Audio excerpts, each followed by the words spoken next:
5 اگست کو عمران خان صاحب کی ناحق قید کے 3 سال مکمل ہو رہے ہیں.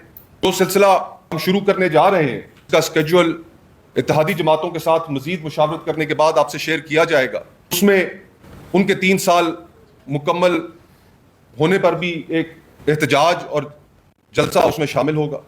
263 سال سزا کی ہے ڈاکٹر یاسمین کو, 263 سال سزا کی ہے اسے مختلف مقدمات میں.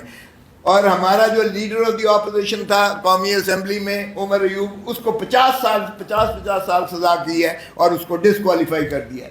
ہمارا لیڈر آف دی اپوزیشن جو سینٹ میں تھا شبلی فراز, اس کو بھی ڈسکوالیفائی کر کے اس کی سیٹ خالی کر کے اس کو جو ہے 50 سال سزا کروائی ہے.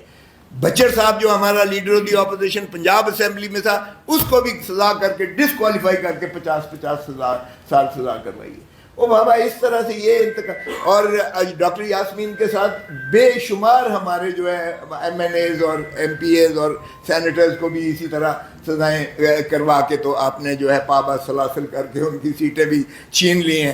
اور اس طرح آپ نے 2/3 بنائی. ہماری جو نشستیں تھیں مخصوص نشستیں 180 سیٹیں جیتتی ہیں عمران خان نے, ہمارے پاس فارم 45 موجود ہیں. 180 سیٹیں جیتنے والا تو جیل میں جو ہے 4 سال سے 3 سال سے, اور جو ہارا ہے محترم نواز شریف صاحب ڈاکٹر یاسمین سے ہارے ہوئے ہیں. میرے تو 7 والا حلقہ ہے جہاں سے میں جیتا ہوں, میرے 7 والے حلقے سے وہ ساری دنیا جانتی ہے ہارے ہوئے ہیں ماشاءاللہ. وہ 80 سالہ بیچاری کو 216 سال سزا کرائی ہوئی ہے اور وہ جیل میں کینسر سروائیور ہے, وہ جیل میں پڑی ہے. اور پاپا روم ہمارے جو ہے ان کا بھائی صاحب ایک وزیر اعظم ہے اور دختر نیک اختر ان کی پنجاب کی جو ہے وہ دبنگ وزیر اعلیٰ ہیں. تو یہ مذاق اب دیکھیں, کہتے ہیں جی ہمارا صوبہ. او بھائی تمہارے صوبے میں سے 2 فورن اور لیڈیز کو لا کر جتنی بے حیائی اور بے شرمی سے ان کا عزتیں تار کی گئی ہیں, دنیا میں ہماری ساری جو ہے پاکستان کا امیج بدنام کیا گیا ہے. اور اس میں کس کا نام آ رہا ہے ماشاءاللہ آپ کے ساروں کے سامنے ہے. تو جب یہ میں کہتا ہوں کہ کیوں استعفیٰ نہیں دیتے وہ, اگر ان کا بیٹا اور ان کے بیٹے کا یعنی ان کا نواسا اگر بے گناہ ہے تو پھر کرنے دیں. کیوں ڈی آئی جی جاتا ہے میجسٹریٹ کے گھر میں, کیوں پولیس والے جاتے ہیں رات کو 1 بجے اور کہتے ہیں اٹھو اور یہ بیان اس کا جو ہے 164 کا بیان قلم بند کرو. یہ تو اس دبنگ میجسٹریٹ تھا, اس کو اللہ نے ہمت دی اور اس کی وجہ سے جو ہے پرچہ ان پر بھی ہو گیا.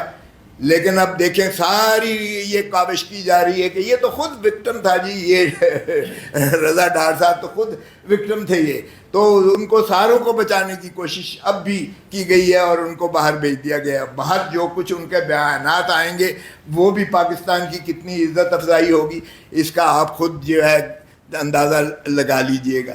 ہمارے بلوچ بھائی بیٹھے ہوئے ہیں, بلوچوں میں جب عورت جاتی تھی دوپٹہ پھینکتی تھی, یقین کریں جنگیں بند ہو جاتی تھیں. اس حکومت کا یہ ترہ امتیاز ہے کہ اس نے عورتوں کو بھی نہیں چھوڑا ہے. یہاں ایمان مزاری کو دیکھیے, ٹویٹ کرنے پر اس کو 50 سال سزا کی ہے او بھائی, اور اپیل اس کی کوئی نہیں لگاتا ہے.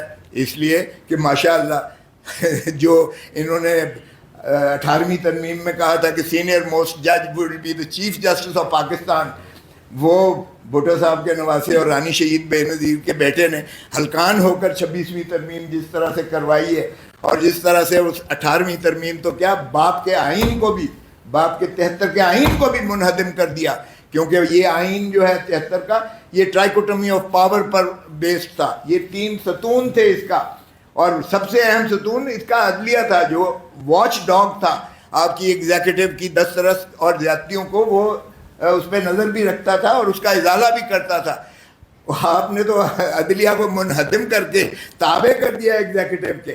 تو آپ کا 73 کا آئین تو ختم ہو گیا. بھٹو کی روح تڑپ رہی ہوگی, رانی شہید بے نظیر بھٹو کی روح تڑپ رہی ہوگی کہ جس آئین, جس نظام, جس عمرانی معاہدے کو ہم نے اتنی محنت سے, اور نہ صرف وہ اپنے باپ پر بھی ماشاءاللہ جو 18ویں ترمیم تھی یہ ان کے والد صاحب کا ترہ امتیاز تھا, اور بار بار کہتے تھے, اس میں فخر لیتے تھے کہ میں نے اپنے تئیں جو مرکوز سارے اختیارات تھے میں نے عوام کو, پارلیمان کو واپس دے دیے, واپس کر دیے. ارے اس لیے واپس کیے تھے کہ 26ویں اور 27ویں ترمیم میں آپ کا جو ہے بیٹا وہ ساروں کو منہدم کر کے اس کا بھی جو ہے اتنا روپ لائے کہ ختم کر دے سارا سلسلے. باقی جہاں تک تعلق ہے اچکزئی صاحب نے بارہا جا کے ان کے پرائم منسٹر، ہم مانتے نہیں ہیں فارم 47 کا ہے، لیکن باہر کیف نیگوسیشن سے بھی ہم نے تو بار ہاتھ بھیجا ہے، لیکن جب انہیں کہا جائے کہ عمران خان سے ملاقات کروا دو تو وہ کہتے ہیں پوچھ کے بتاؤں گا. تو پوچھ کے جس سے بتانی ہے بھائی آپ پوچھ لیں جو بھی آپ نے کرنا ہے، لیکن خدا را جب وہ ملک نہیں چلا سک رہے ہیں تو پھر آئیے ہوش کے ناخن لیں، ہم مل کر بیٹھیں اور پاکستان باقی کو بچائیں. پاکستان کے آئین کو اپنی اصلی شکل میں بحال کرنے سے، عدلیہ کو آزاد کرنے سے، الیکشن کمیشن انڈیپینڈنٹ ہونے سے، شفاف الیکشن سے، یہی آپ کی وفاق کا حل ہے. اور جب تک آپ یہ پولیٹیکل اسٹیبلٹی نہیں آئے گی، ہمیں جلسے نہیں کرنے دیتے. ارے بابا سیاسی جماعتوں کو جلسے کرنے دو، اسی طرح قومیت آپ کی بڑھے گی، اسی طرح آپ کا جو ہے ایک وفاق کا جو ہے آپس میں ہوموجینٹی آئے گی. وفاق چلتی ہی اسی طرح ہے جب آپ مختلف الآراء خیالات کو جو ہے مشتہر ہونے دیتے ہیں، تو تب ایک ہم آہنگی اور یگانگت اور میل ملاپ سے جو ہے معاملات شروع ہوتے ہیں.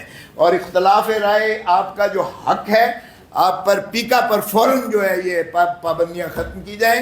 آپ کے جن لوگوں کو گرفتار کیا ہے یا ان کو جو ہے جہاں بھی ان کو پابند سلاسل کر کیا ہوا ہے ان کی فوراً مخلصی ہو. پیکا کے یہ ڈریکونین ایکٹس ہمیں نامنظور ہیں. جب تک یہ آپ نہیں کریں گے اور فریڈم آف ایکسپریشن کو جو آئین کا جو منتہا ہے اس کو آپ ریسٹور نہیں کریں گے، تب تک ملک پر یہی کالے بادل چھائے رہیں گے. تھینک یو ویری مچ سر. پاکستان کابرین نے بڑی تفصیلاً ملک کے سیاسی، معاشی اور سیکیورٹی کے مسائل کے حوالے سے گفتگو کی، اپنا نقطہ نظر تحریک تحفظ آئین پاکستان کا آپ کے ذریعے اس قوم کے سامنے رکھا. آج کی پریس کانفرنس کو کنکلوڈ کرتے ہوئے پاکستانی عوام کے علم میں یہ بات لانا ضروری تھی کہ کل رات تحریک تحفظ آئین پاکستان میں شامل جماعتوں کی ایک مشاورتی میٹنگ ہوئی، اور اس مشاورتی اجلاس میں ملک کی اس پیچیدہ اور گمبھیر صورتحال پر کچھ مطالبات طے کیے گئے. بہت سی گفتگو ہو چکی، اس کو میں دہرانا نہیں چاہتا، لیکن مختصراً آپ کے سامنے ان مطالبات کو رکھنا چاہتا ہوں جو ہم سمجھتے ہیں کہ ملک جس بھنور میں پھنس چکا ہے، جس طوفان میں پھنس چکا ہے،